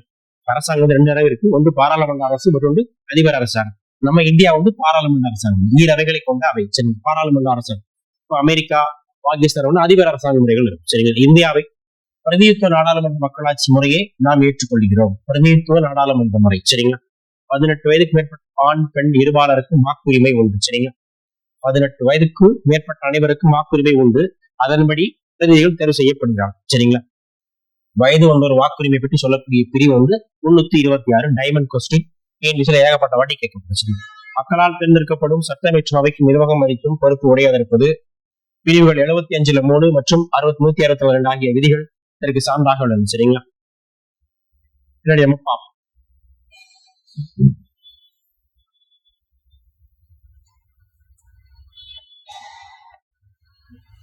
சாக்ரட்டிஸ் போன குரூப் கேட்கப்பட்டது. சரிங்களா? மக்களாட்சி என்பது ஒரு மகிழ்ச்சியான அரசாங்க வகையாகும். இவ்வகை அரசில் எவ்வளவு குழப்பங்கள் இருந்தாலும் எந்த வித பாகுபாடுமின்றி அனைவரும் சமமாக நடத்தப்படுவதற்கும் அதன் மூலம் சமத்துவத்திற்கான வழி உள்ளது. சரிங்களா? சாக்ரட்டிஸ் எது? மக்களாட்சி என்பது ஒரு மகிழ்ச்சியான அரசாங்கம். மகிழ்ச்சி. மகிழ்ச்சியா இருக்கு. நம்ம மகிழ்ச்சியா இருந்தாலும் என்ன கொடுப்போம்? சாக்லேட் கொடுப்போம். சாக்ரட்டிஸ். அவ்வளவுதான். சரிங்களா? ரொம்ப சிம்பிள். ஒரு தத்துவத்தை சொல்றாரு பாருங்க. ஒரு அரசின் மகிமையை அதன் மக்களாட்சியில் உள்ள சுதந்திரம் தான். எனவே மக்களாட்சியானது இயற்கையாகவே அரசில் சுதந்திரம் இருக்குமாறு உருவாக்கப்பட்டுள்ளது. சரிங்களா? அப்போ ஒரு அரசின் மகிமையை அதன் மக்களாட்சியின் தான், மக்களாட்சி சுதந்திரத்தால் மக்கள் சுதந்திரமாக இருந்தால்தான் அங்க ஆட்சியும் சிறப்பாக இருக்கும். அப்போ அரசின் மகிமையே நக்கிவாடு மகிமையே அப்படின்னா பிளேட். சரிங்களா? நம்ம சாப்பிடுறோம், அந்த பிளேட்ல பிரியாணி இருந்தா அது ரொம்ப மகிமை தான். அப்போ மகிமை என்று சொல்லி நம்ம தேர் அப்படின்னா பிளேட்.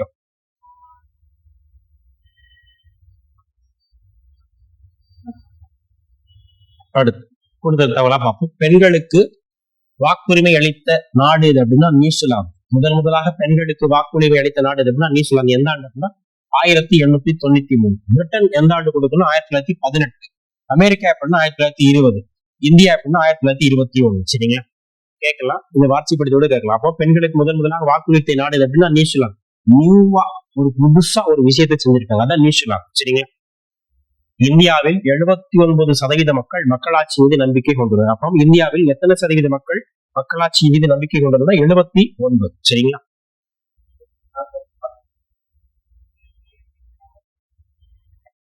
அடுத்து அரிஸ்டாட்டில். சரிங்களா? நம்ம அவருடைய தலைவர்களை பார்ப்போம். Socrates, Plato, Aristotle. ஒரு மாணவர்கள் வரிசைப்படி. ஒரு மக்களாட்சி அரசமைப்பின் அடித்தளமே சுதந்திரம் தான். மக்களாட்சி அரசமைப்பின் அடித்தளமே சுதந்திரம் தான். மக்கள் இதை விரும்ப காரணமே இந்த அரசியலமைப்பில் தான் அனைவருக்கும் சமமான அளவில் சுதந்திரம் வழங்கப்பட்டிருக்கும். சமமான அளவில் சுதந்திரம் வழங்கப்பட்டிருக்கும். சரி, அடித்தளமே அரசியமைப்பின் அடித்தளமே அரிஸ்டாட்டில். அவ்வளவுதான். ஒரு மக்களாட்சி அரசமைப்பின் அடித்தளமே சுதந்திரம் தான். அதாவது ஃபண்டமெண்டலே சுதந்திரம் தான். சுதந்திரமா இருந்தா தான் அது மக்களாட்சி. நம்ம சுதந்திரமா இரவுல எங்கேயாவது வெளியில போகலாம், வரலாம். சரி, யாருக்கு எந்த சட்டத்துக்கு உட்பட்டு எந்த வேலையும் செய்யும். சரி, இதுதான் நம்ம என்னது பாத்தீங்க அப்படின்னா மக்களாட்சி. சரிங்களா? சுதந்திரமா இருக்கு. அடுத்து பாத்தீங்கன்னா குடியரசு. குடியரசு. சரிங்க? குடியரசு அமெரிக்க நம்ம குடிமக்களால் உருவாக்கப்பட்ட அரசாங்க முறைக்கு அந்த சட்டத்திட்டங்கள் குடியரசு. ஒரு நாட்டின் அரசாங்கமானது 2 வகைப்படும். ஒன்று மன்னராட்சி, மற்றொன்று மக்களாட்சி. நம்ம என்ன முறைதான் பின்பற்றுறோம்? மக்களாட்சி முறைதான் பின்பற்றுறோம். இங்கிலாந்து போன்ற நாடுகளில் பரம்பரையாக மன்னர் குடும்பத்தில் அடுத்தடுத்து ஆட்சி செய்வார். நம்ம மன்னராட்சியெல்லாம் கிடையாது. 5 ஆண்டுகளுக்கு ஒரு முறை தேர்வு செய்யப்பட்டு நபர்கள் தான் நம்மளை ஆட்சி செய்யறாங்க. சரிங்களா? மற்றொன்று இந்தியா போன்ற நாடுகளில் மக்களால் தேர்ந்தெடுக்கப்பட்ட அரசாங்கம் ஒரு குறிப்பிட்ட காலத்துக்கு ஆட்சி செய்யும். குறிப்பிட்ட காலம்னா நம்ம இந்தியாவில் 5 ஆண்டுகள். சரிங்க? மேலாண்மை குடியரசு ஆட்சி என்றால் அந்த நாட்டிலே மக்களே மேலாண்மை பெற்றவர்கள், சிறப்புரிமை பெற்றவர்கள் என்று அங்கு யாருமே இல்லை. சரிங்களா? குடியரசுல ஸ்பெஷலா ஒரு ஸ்பெஷலான ஆள் இவங்க ரொம்ப முக்கியமான ஆள் அப்படிலாம் யாரும் கிடையாது. எல்லாரும் ஒண்ணுதான், எல்லோருமே ஒன்றுதான். அங்க ஸ்பெஷல் அந்த மாதிரி எதுவுமே எந்த ஒரு விஷயமே கிடையாது. சரிங்களா?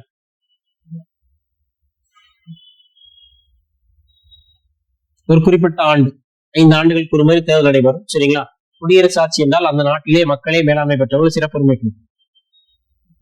அங்க எந்த விதமான பேதமும் இருக்காது. சரிங்களா? அப்போ இங்கிலாந்துல அப்படின்னா பரம்பரை அவங்க அப்பா எலிசபெத் ராணி இருந்திருக்காங்க. அப்புறம் அவங்க பையன் இருப்பாங்க, சார்லஸ். அந்த மாதிரி பையன் அந்த வழியாக தொடர்ந்து. இங்கெல்லாம் அப்படி கிடையாது. சரிங்களா? அந்த நாடையுமே கிடையாது.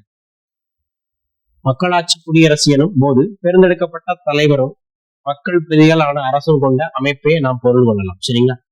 எங்களை இவங்க ஆட்சி செஞ்சா நல்லா இருக்கும்னு நம்ம வாக்களித்து அவங்களை தேர்ந்தெடுத்து வச்சுக்கலாம். தான் ஜனநாயகம்.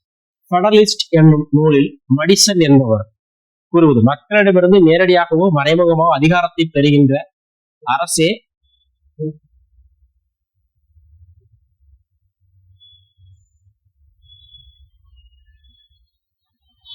சரிங்களா?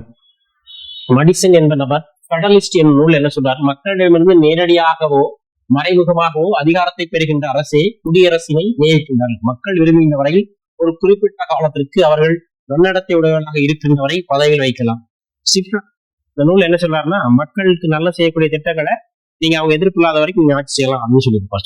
இந்திய அரசியலமைப்பு சட்டத்தின் முகவுரையில் குடியரசு என குறிப்பிட்டதின் பொருளானது இந்தியாவின் தலைவரான குடியரசுத் தலைவரானவர் மக்களால் தேர்ந்தெடுக்கப்பட்ட பிரதிநிதிகளால் தேர்வு செய்யப்படுகிறது. அதான் அப்படின்னு சொல்லி குடியரசு குடிமக்களால் ஆன அரசாங்கம் குடியரசு. சரிங்க? அந்த குடியரசு அதான் குடியரசு தலைவர். அவர் தான் முதற் குடிமக்கள். தேர்வு செய்யப்பட்ட மக்களால் அதான் சொன்ன பிரதிநிதித்துவ மக்கள் ஆட்சி. அதுக்காண்டி கிட்டத்தட்ட நம்ம 140 கோடி மக்கள் மேல எப்ப இருக்கணும், 140 கோடி பேர் ஆட்சி செய்ய முடியுமா? அப்படிலாம் நிறைய பேர் வாக்களிச்சு நாங்க சார்பாக ஒரு பிரதிநிதித்துவ மக்களாட்சி. அவர்கள் மறைவிற்கு தேர்தல் மூலம் தேர்வு செய்யப்பட்டு, மறைமுக தேர்தல் மூலம் தேர்வு செய்யப்பட்டு 5 ஆண்டுகளில் பதவியில் எடுப்பார். குடியரசுத் தலைவரின் பதவிக்காலம் 5 ஆண்டுகள். சரிங்களா? அடுத்து சுதந்திரம், லிபர்ட்டி. எனக்கு ஏதாவது சுதந்திரம் இருக்கா அப்படின்னு கேட்பான். சரிங்களா? லிபர்ட்டி என்ற லத்தீன் சொல்லிலிருந்து உருவானதே என்னது பாத்தீங்கன்னா அந்த சுதந்திரம். பொருள் எல்லாம் சிறையிலிருந்து, கைது நிலையில் இருந்தும், அடிமைத்தனத்திலிருந்தும், அடக்குமுறையிலிருந்தும் விடுதலை பெறுவது. விடுதலை பெறுவதே சுதந்திரம். நான் ரொம்ப சுதந்திரமா இருக்கிறேன் அப்படின்னு சொல்லுவீங்களா? தமிழில் சுதந்திரம் என்று சொல்லலாம். சரிங்களா? நம்ம இந்திய திருநாட்டுல வாழ்றதே மிகப்பெரிய சுதந்திரம் தான். சரிங்களா? இந்திய திருநாட்டுல வாழ்வதே மிகப்பெரிய சுதந்திரம் தான். சரிங்களா? தனி மனிதனின் செயல்பாடு உரிமைகள் அரசு தலையிடாமல் இருப்பதே சுதந்திரம் என ஏற்றுக்கொள்ளும். தனி மனிதனின் செயல்பாடு உரிமைகளில் அரசு தலையிடாமல் இருப்பதே சுதந்திரம் என ஏற்றுக்கொள்ளப்படுகிறது. நீங்க நம்ம என்ன வேணா செய்யலாம். சரிங்களா? சட்டத்துக்கு உட்பட்டு என்ன, யாருக்கு எந்த இடத்துல. அதே மாதிரி அடிப்படை உரிமைகள் பகுதி இல்ல. சரிங்களா? அடிப்படை உரிமைகள் பகுதியில் இடம்பெற்றுள்ள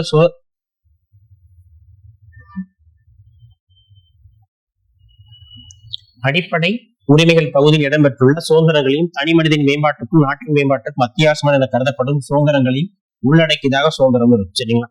19 ஏற்கனவே பார்ப்போம். அடிப்படை உரிமைகள்ல ஒரு 7 வகையான உரிமைகள் இருக்கும். ஒரு உரிமை நீக்கப்பட்டு 6 வகையான உரிமைகள் இருக்கும். சுதந்திர உரிமை.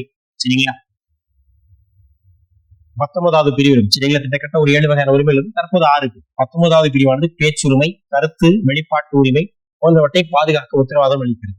இதே போலவே 25 முதல் 28 வழிபாட்டு முறைகள். சரிங்களா? அதாவது சமயம் சார்ந்த உரிமைகளை பற்றி சொல்லும். பின்னாடி நம்ம வகுப்புல விவரமாக பார்ப்போம். லைட்டா மட்டும் தெரிஞ்சுக்கணும். சரிங்க?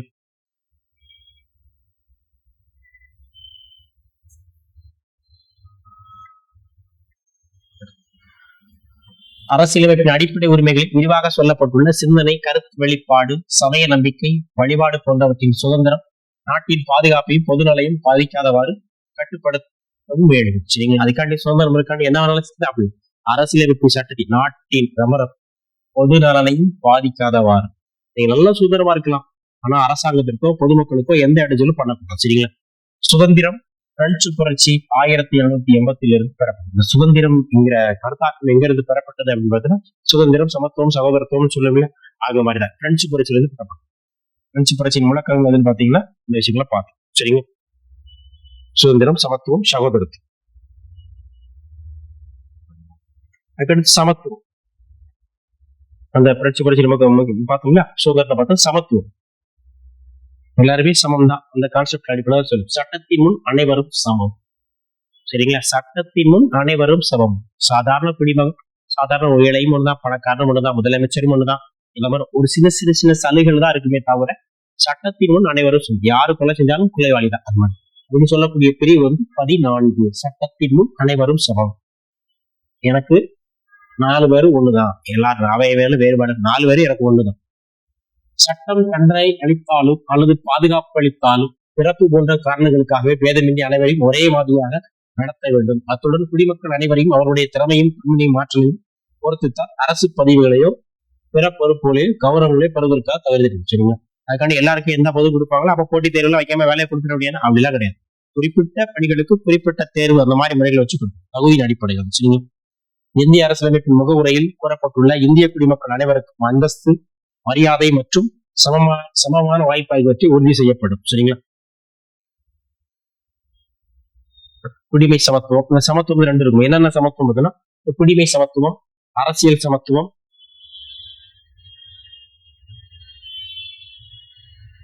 சகோதர சமத்துவம் இருக்கு. சமத்துவத்தெல்லாம் பார்ப்போம். யாருக்கு இந்த விதிகளை நம்ம பின்னாடி பார்ப்போம். சரிங்களா? இதெல்லாம் லைட்டான மட்டும் இதுல நம்ம விவரமாக பார்க்க போறோம். என்னென்ன சமத்துவம்னா சட்டத்தின் முன் அனைவரும் சமம். சரிங்களா? அப்புறம் பாகுபாடு காட்டக்கூடாது. சமயம், இனம், ஜாதி, பாலினம் அல்லது பிறப்பிடங்கான வேற்றுமை காட்டுறது தடை. சரிங்களா? எல்லாருமே சமத்துவம் தான். சரிங்களா? சமயம் இந்த மதத்தவராக இருக்கக்கூடாது. இனம் இந்த இனத்தவராக இருக்கக்கூடாது. ஆஸ்ட்ரோதி நிறைய இனங்கள் இருக்கு. ஜாதி அந்த ஜாதி இந்த ஜாதி. பாலினம் ஆண் பெண்ங்கிற பாகுபாடு இருக்கக்கூடாது. சரிங்க? பிறப்பிடம் இது அந்த மாநிலத்துக்காரு இந்த மாநிலத்துக்காரு இந்த இடத்துல பிறந்தார் அந்த மாதிரி இது இருக்கும்.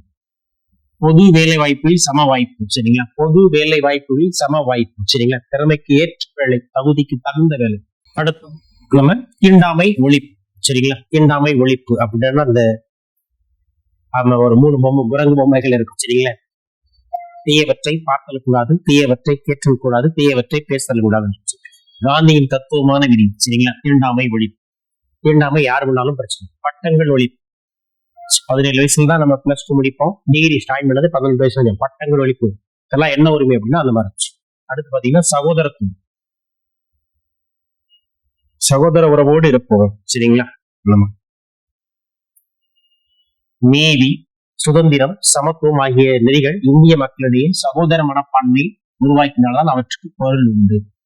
நீதியிலையும் சுதந்திரத்திலையும் சமத்துவத்திலையுமே நம்ம என்ன இருக்கு, நம்ம சகோதரத்தோடு இருக்கு. எந்த ஒரு பிரச்சனையும் வரக்கூடாது. ஒருத்தர் ஒரு மதத்தை பின்பற்றலாம், இன்னொருத்தர் வேற ஜாதியை ஒரு ஜாதியை சார்ந்தவரா இருக்கலாம், வேறு மாநிலத்தை சார்ந்தவரா இருக்கலாம். எல்லோரும் சகோதர அன்போடு இருக்க வேண்டும். சரி, இந்தியாவில் பல இன, மொழி, சமய வேறுபாடுகள் நிலவிய போதும் மக்கள் அனைவரும் இந்திய தாயின் புதல் என்ற எண்ணம் உருவாக வேண்டும். சரிங்களா? இதெல்லாம் சார், இதெல்லாம் வாய்ப்பு எல்லாம் இருக்கா சார்? அந்த எண்ணத்தை நாம் வளர்த்துக் கொள்ள வேண்டும். எனக்கு இந்திய மக்களிடையே சகோதர உணர்வை உருவாக்க வேண்டும். அனைவரும் இந்தியர் என்ற எண்ணத்தை வலுப்படுத்தவும் தான் ஒற்றை குடியுரிமை முறை இந்தியாவில் பின்பற்றப்படுகிறது. ரொம்ப முக்கியமான பயன். ஏன் ஒற்றை குடியுரிமை இந்தியாவில் பின்பற்றப்படுகிறது அப்படின்னா, இந்திய மக்களிடையே சகோதர உணர்வை உருவாக்கவும் அனைவரும் இந்தியர் என்ற எண்ணத்தை வலுப்படுத்துவமே தான் ஒற்றை குடியுரிமை முறை இந்தியாவில் பின்பற்றப்படுகிறது. அடுத்த டாபிக் குடியுரிமை பத்தி பார்க்க போறோம். ஏன் குடியுரிமை ஒற்றை குடியுரிமை பயன்படுகிறதா? இந்தியர் அனைவரும் வருவாங்க. எடுத்துக்காட்டு பாத்தீங்கன்னா, நம்ம லைசன்ஸ்ல பாத்தீங்கன்னா driving licence, Indian driving licence தான் இருக்கும், இந்திய ஆதார் கார்டு தான் இருக்கும், இந்தியன் பாஸ்போர்ட் தான் இருக்கும். சரி, எல்லாமே இந்தியர்கள் தான். பொதுவாகவே இந்தியா தான் முழுவதுமே. நிர்வாக வசதிக்காக மட்டுமே நம்ம 28 மாநிலங்களாக பிரிந்து உள்ளோம். அவ்வளவு. சரிங்க. இந்திய அரசியலமைப்பு சட்டத்தின் அடிப்படை கடமைகள் பகுதி 51A பகுதி 4A 51A உறுப்பு கூறுதாவது. சரிங்களா?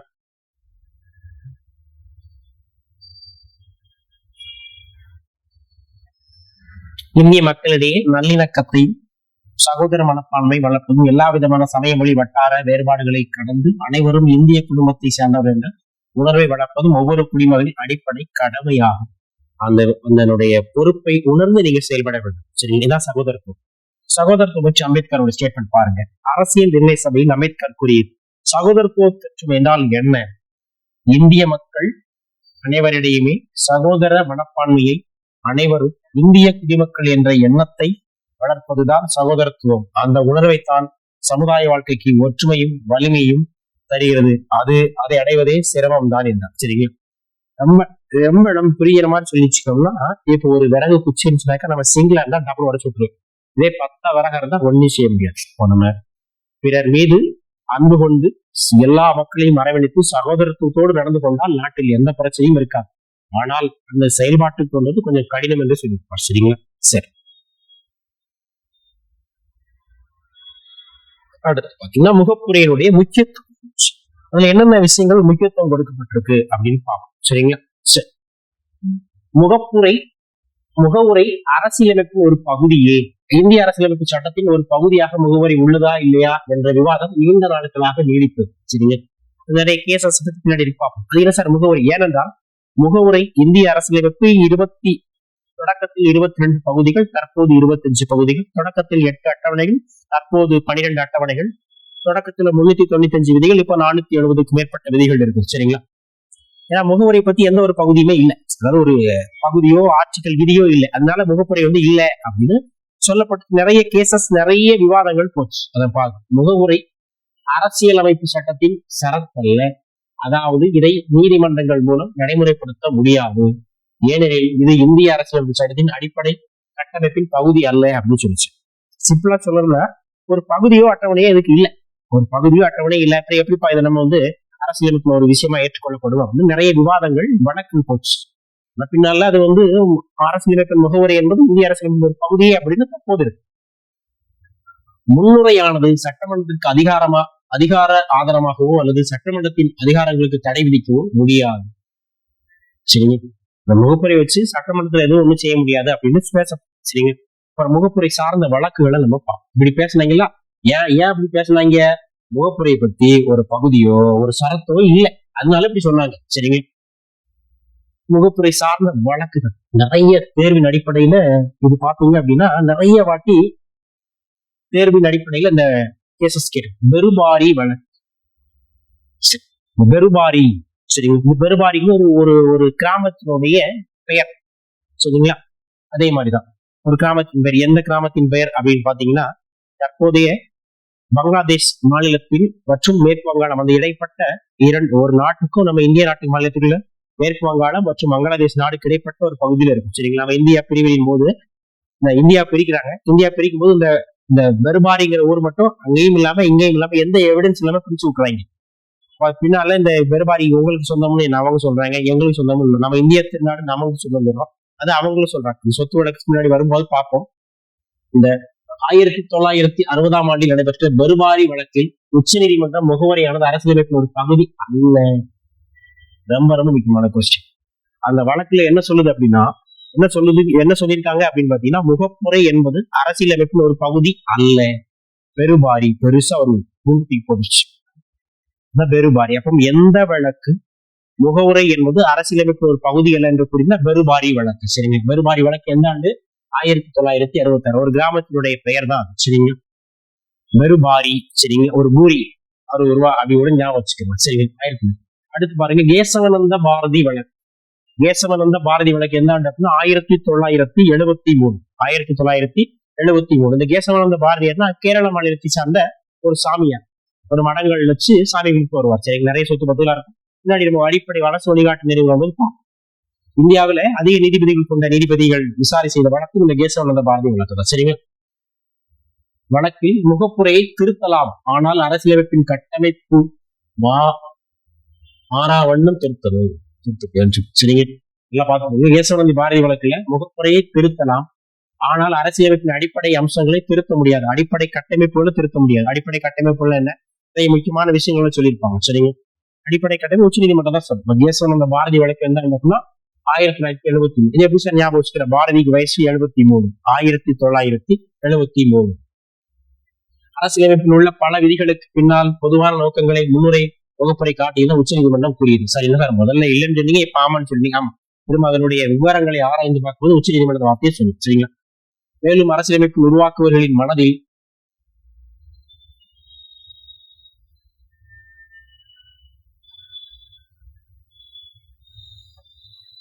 பல விதிகளுக்கு பின்னால் பொதுவான நோக்கங்களை முன்னுரை கொண்டுள்ளது. மேலும் அரசியலமைப்பின் உருவாக்குவரின் மனதில் ஒரு திறவுகோலாகவும் இருந்துள்ளதை உணர முடியுது. சரிங்க. பார்த்துருவோம். இந்திய அரசியலமைப்பின் திறவுகோல் தான் முகவுரை. அதாவது எப்படி இருப்பாங்க, என்ன இருப்பாங்க, ஸ்டார்டிங் எல்லாமே சொல்லியிருப்பாங்க. என்ன எதை சொல்ல போறோம், எதை சொல்ல போறது, இதெல்லாம் சொல்லியிருப்பாங்க. சரிங்க. முன்னுரையில் கூறப்பட்டுள்ள குறிக்கோள்களிலிருந்து விளக்கத்திலும் சில உதவியாக எடுக்கப்படலாம் என கூறியது. முன்னுரையின் முக்கியத்துவத்திற்கும் அங்கீகாரம் இருந்த போதிலும் முன்னுரை அரசியலமைப்பின் ஒரு பகுதியாக இல்லை என்று உச்ச நீதிமன்றம் குறிப்பாக கருதியது. சரிங்களா. இந்த வழக்கில் பார்க்கணும். சரிங்களா. அடுத்து பாத்தீங்கன்னா குடியரசுத் தலைவரின்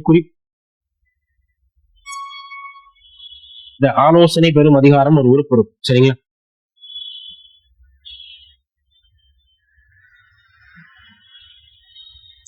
விதிப்படி, அதாவது குடியரசுத் தலைவரின் குறிப்பிடல் இந்திய அரசியலமைப்பு சட்டம் 143 விதியின்படி இந்தோ பாகிஸ்தான் ஒப்பந்தத்தை அமல்படுத்துவது மற்றும் உறைவிட பரிமாற்றம். சரிங்க. பின்னாடி நம்ம பார்ப்போம். சரிங்க.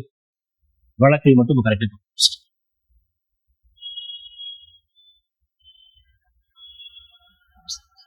சரி. கேசவனந்த பாரதி வழக்கு 1973. பார்த்தோம். கேசவனந்த பாரதி எதிர் கேரள அரசு வழக்கில் உச்ச நீதிமன்றம் முகவுரை அரசியலமைப்பின் ஒரு பகுதியை என்று தீர்ப்பளித்தது. சரிங்க. பெருபாரி வழக்குல மட்டும்தான் இல்லைன்னு சொல்லியிருக்கு, மற்ற எல்லாமே ஆம் தான் சொல்லி. பெருபாரி வழக்கம் கேசவனந்த பாரதி வழக்குல முகப்புரை இந்திய அரசியலமைப்பின் ஒரு பகுதி என்று சொல்லிச்சு. சரிங்களா. இதன் மூலம் தனது முந்தைய தீர்ப்பை இது மாற்றி அமைத்தது. முன்னுரை மிகவும் முக்கியத்துவம் வாய்ந்தது என்பதையும் முன்னுரையில் வெளிப்படுத்தப்பட்ட பிரம்மாண்டமான மற்றும் உன்னதமான பார்வையின் வெளிச்சத்தில் அரசியலமைப்பை படித்து விளக்க வேண்டும் என்று அது கவனித்தது. சரிங்க. இதே சொன்னதான் திரும்பி சொல்லியிருக்கு. உச்ச நீதிமன்றம் தான் முதல்ல பகுதி அல்ல அப்படின்னு சொல்லி பெருபாரி வழக்குல பகுதி அல்லன்னு சொல்லியிருக்கும். மீண்டும் 1973 கேசவனந்த பாரதி ஒரு பகுதி தான் அப்படின்னு சொல்லியிருக்கும். SR பொம்மை வழக்கு.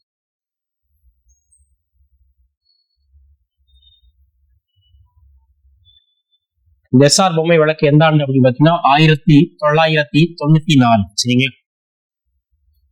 SR பொம்மை அப்படின்னா நம்ம கர்நாடக மாநிலத்தினுடைய முன்னாள் முதலமைச்சர் அவருடைய ஆட்சி நம்ம மத்திய அரசினுடைய நம்ம மாநில அரசு கலைக்க 356 விதியை பயன்படுத்தி அந்த ஆட்சியை கலைச்சிருப்பாங்க. அந்த என்னுடைய ஆட்சியை கலைச்ச தவறு என்று வழக்கு தொடர்ந்திருப்பார் உச்ச நீதிமன்றத்துல. அந்த உச்ச நீதிமன்றத்தின் தீர்ப்பின் அடிப்படையில் வந்ததாச்சு. அது வழக்குல தனியா பார்ப்போம். மாநில அரசுகளை நீக்கியதாக கொண்டு வரப்பட்ட SR பொம்மை எதிர் இந்திய அரசு வழக்கில் நீதிபதி ராமசாமி கூறியதாக வருது. முகப்புரையானது அரசியலமைப்பு சட்டத்தில் ஒரு அங்கமாகும், அரசியலமைப்பு ஒரு பகுதியே அப்படின்னு சொல்லி. சரிங்க. SR பொம்மை வழக்குல அரசியலமைப்பு ஒரு பகுதி அப்படின்னு சொல்லுவோம், ஒரு பகுதியே அப்படின்னு சொல்லுவோம். அதையே என்ன கேசவனந்த பாரதி வழக்கு சொல்லி அதைவே சொல்லுவோம். மக்களாட்சி அரசாங்கம், கூட்டரசு அமைப்பு, நாட்டின் ஒற்றுமை, ஒருமைப்பாடு, மதச்சார்பின்மை, சோசியலிசம், சமூக நீதி, நீதி புலனாய் ஆகியவை அரசியலமைப்பு சட்டத்தின் ஒரு அங்கமாகும் அப்படின்னு இதெல்லாம் எனது அடிப்படை கட்டமைப்புகள் அப்படின்னு சொல்லியிருக்கோம். சரிங்களா? சிம்பிளா நம்ம என்ன பார்த்தோம் அப்படின்னு பாத்தீங்கன்னா, பெருவாரி வழக்குல முகப்புரை அரசியலமைப்பு ஒரு பகுதி அல்லன்னு சொல்லியிருக்கோம். அப்புறம் கேசவானந்த பாரதி வழக்குல ஒரு பகுதி அப்படின்னு சொல்லியிருக்கோம். எஸ்ஆர் பொம்மை வழக்குல அதே சொல்லியிருக்கோம். என்ஐசி வழக்கு,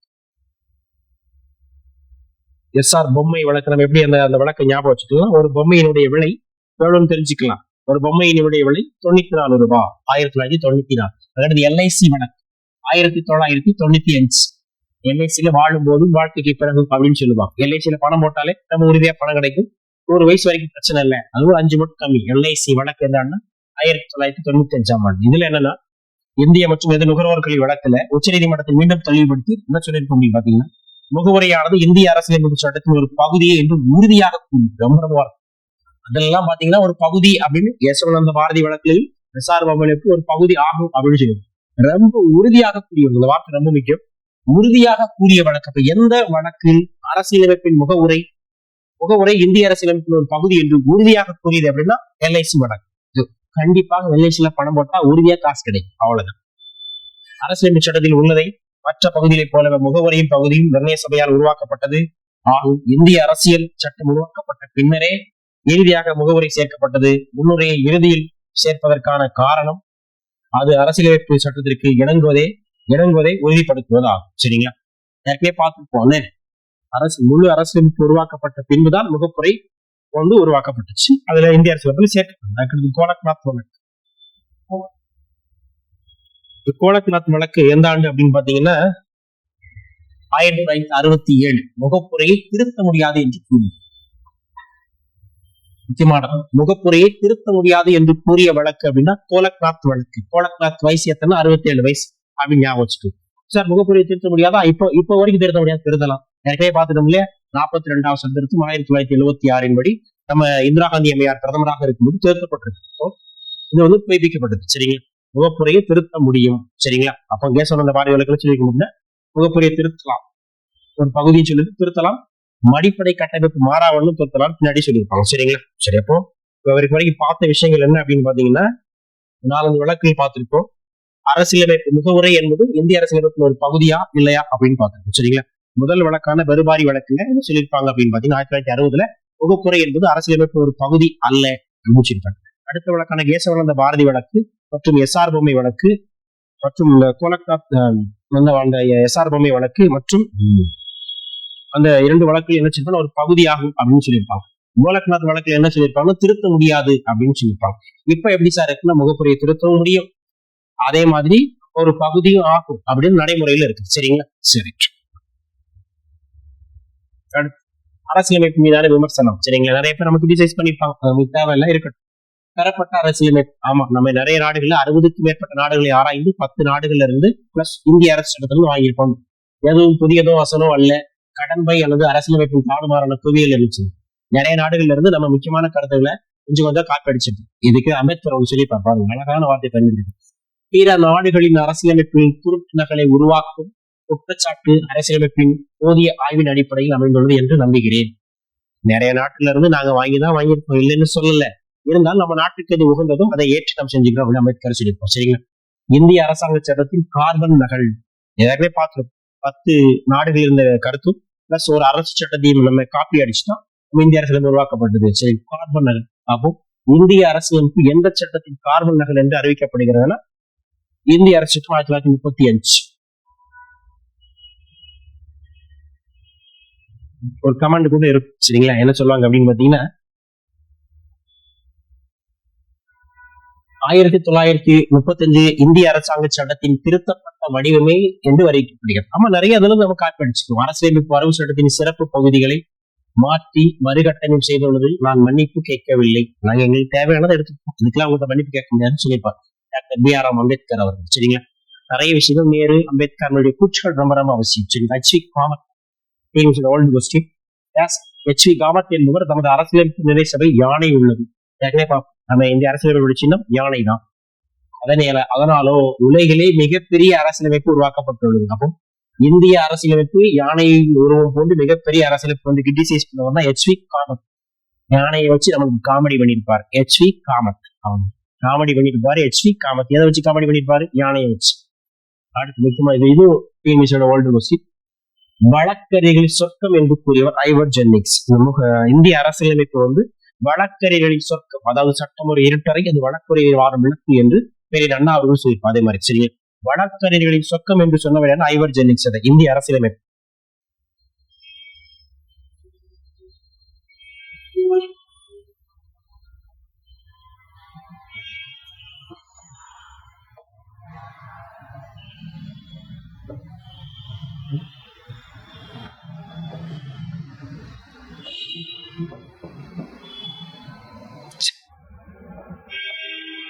கடைசி பாயிண்ட் சரிங்க, கடைசி முதல் விஷயம் பார்த்தோம்னா முகப்புரை சார்ந்த பொன்மொழிகள்.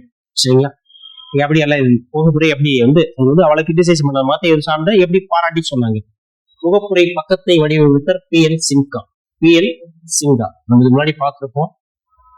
போஸ் மற்றும் நந்தலால் போஸ் மற்றும் BL சின்ஹா நம்ம இந்திய அரசியலுடைய முழு பக்கத்தையும் வடிவமைச்சிருக்கோம். முகப்புரையை மற்றும் வடிவமைத்தார்னா PL சின்ஹா. முகத்தை சிந்தாம செதறாம வடிவமைச்சிருப்பார். யாரு? சின்ஹா. BL சின்ஹா, ராவ் மனோகர் சின்ஹா.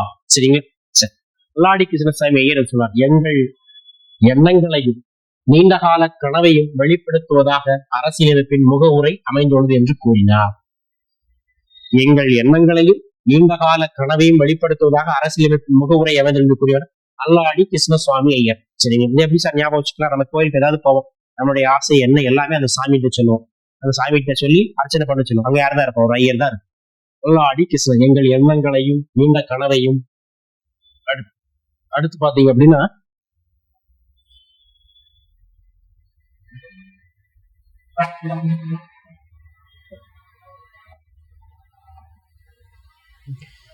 பண்டிட் தாகூர் தாஸ் பார்கவா. பண்டிட் தாகூர் தாஸ் பார்கவா நிறைய விஷயங்கள் சொல்லியிருப்பாரு. முகவுரையை அரசியலமைப்பின் திறவுகோல் என்று சொன்னவர் யாருன்னா பார்கவா. திறந்தா தானே பார்க்க முடியும், அவ்வளவுதான். திறந்தா தானே ஏதாவது பார்க்க முடியும், ரைட். திறவுகோல் என்று சொன்னவர் பார்கவா. அடுத்து ஜுவல் செட் என்று கூறியது, அதாவது முகப்புரையை ஜுவல் செட் என்று, அது அலங்காரம், ரொம்ப அலங்காரம். அரசியலமைப்புல எல்லா விஷயத்தையும் இவங்க அழகாக ஒரே பக்கத்துல சொல்லிருக்கோம். உள்ள என்னெல்லாம் சொல்லியிருக்கோமோ அதெல்லாம் சேர்த்து இங்க சொல்லிருக்கோம். இந்திய அரசியலமைப்பின் முகவுரையை ஜுவல் செட் அலங்காரம் என்று சொன்னவர்னா பண்டிட் தாகூர் தாஸ் பார்கவா. அலங்காரம் பண்ணாதான் யாரையாவது நம்ம பார்க்க முடியுது, நல்ல அழகா இருக்கும். அடுத்து அரசியலமைப்பு முக்கியமான பகுதியாகும். சரிங்களா, அலங்காரம் எல்லாமே முக்கியமான பகுதி தான். இது அரசியலமைப்பு ஆன்மாவாக விளங்கியது, ரொம்ப ரொம்ப முக்கியம். ஆன்மாவாக விளங்குகிறது அப்படின்னா பார்க்கவா அப்படின்னு சொன்னவர் யாருன்னா பார்க்கவா. ஆன்மாவை பார்க்க முடியுமா? முடியாது. அரசியலமைப்பு மதிப்பினை உணர்த்தும் ஒரு அளவுகோல். அங்கே பார்க்கணும், திறவுகோல் அளவுகோல் என்று சொன்னவர் யாருன்னா பார்க்கவா. அதுக்கப்புறம் என்னது பார்த்தீங்கன்னா சொல் செட். அப்புறம் ஆன்மான் எல்லாம் சொன்னவர் யாரு அப்படின்னா நம்ம பார்க்கவா. அடுத்து எர்னஸ்ட் பார்க்கர். இது சுருக்கமான மற்றும் அற்புதமான வடிவத்தில் புத்தகத்தின் பெரும் பகுதி வாதம் அதன் படி அது முக்கிய குறிப்பாக செயல்படும். சரிங்களா, புத்தகத்துல பெரும்பகுதியா என்ன விஷயத்த சொல்றோமோ அதிலே முகப்புரையில சொல்லிட்டோம் அப்படின்னு சொல்லியிருக்காரு. யார் அப்படின்னா எர்னஸ்ட் பார்க்கர். சுருக்கமான மற்றும் அற்புதமான என கீவர்ட். சுருக்கமான மற்றும் அற்புதமான இல்ல பர்கர் அல்லது பர்கர் எப்படி சுருக்கி சுருக்கி படி ஸ்டெப் மேல ஸ்டெப் ஆன மாதிரி தான் இருக்கும். சரிங்களா, சுருக்கமான அற்புதமான பர்கர் சூப்பரா தான் இருக்கும் அப்படி சொன்னவர் என்ன? Ernst burger. முகப்புரை அப்படின்னு சொல்லியிருப்பார். சரிங்களா,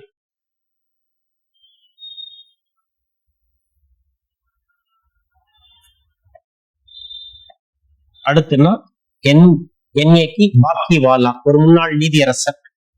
அரசியலமைப்பின் முகவுரை அடையாள அட்டை என்று சொன்னவர் யாருன்னா NA பாக்கிவாலா. நம்ம ரெகுலரா பால் வாங்கும் போது ஒரு அடையாள அட்டை வச்சிருக்கோம். அந்த அட்டையில தான் எவ்வளவு டெய்லி எத்தனை பால் வாங்குறோம் என்னன்னு எழுதுவோம். சரிப்பா, அரசியலமைப்பின் முகவுரை அடையாள அட்டை என்று கூறியவர்னா NA பாக்கிவாலா. சரிங்களா, அடுத்து பாத்தீங்கன்னா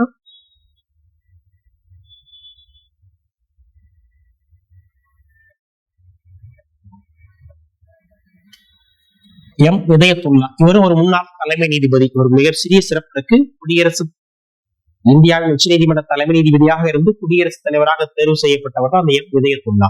சரி, அமெரிக்காவின் முகப்புரையை விட மேலானது நம்ம முகவரி. அரசியலமைப்புல நம்ம அமெரிக்காவுடைய முகவரியோட நம்ம முகவரி மேலானது சொல்லுவோம். ஏற்கனவே பார்த்தோம், இந்த முகவரி கருத்தாக்கமே எங்க இருந்தா பின்பற்றப்பட்டது அப்படின்னா அமெரிக்காவில்தான். அமெரிக்க அரசியலமைப்புல தான் முதல் முறையாக முகவரியும் பயன்படுத்த.